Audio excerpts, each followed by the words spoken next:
দেখো স্নান করে সবাইকে খেতে ডাকবো তারপরে গিয়ে সবাই আসবো, বুঝলি? 1 ঘন্টা ধরে ডাকতে হয়। হ্যাঁ, উচ্ছে ভাজা বাবা দেখ, উচ্ছে ভাজা খেয়েও আবার কারো ভালো লাগে। ও তোমাদের তো আরেকটা জিনিস দেখানো হয়নি, দেখো কালকে মাছ রয়েছে, 2 পিস মাছ দিয়ে ছড়িয়ে রয়েছে। দেখো লাস্ট অব্দি চেহারাটা গাটি কচি কি দুর্ধর্ষ দেখতে হয়েছে। এবার তোমরা তো বলতেই পারো যে একটা গাটি কচু নিয়ে এতটা করার কি হয়েছে।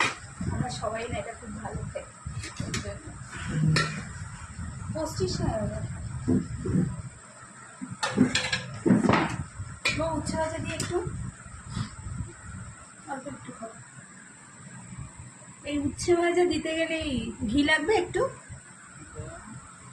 একটু ঘি হলে উচ্ছে ভাজা আমার ছেলে উঠে যাবে, না হলে উঠতে চাইবে না। তুমি একটু বেশি খাও, ঘি যখন খাবো তাহলে একটু বেশি না, এটা তোমায় দিয়ে দিলাম। আমাকে একটু ঘি দিও। তুমি খাবা ঘি? আচ্ছা তাহলে উচ্ছে ভাজা নিয়ে না, খাবো না। ছেলে বাবা এই যে তোলা আরম্ভ হয়ে গেল অলরেডি,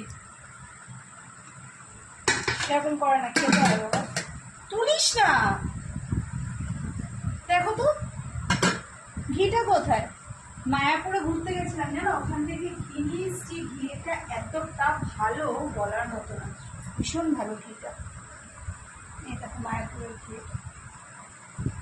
দারুণ ছিল ঘিটা।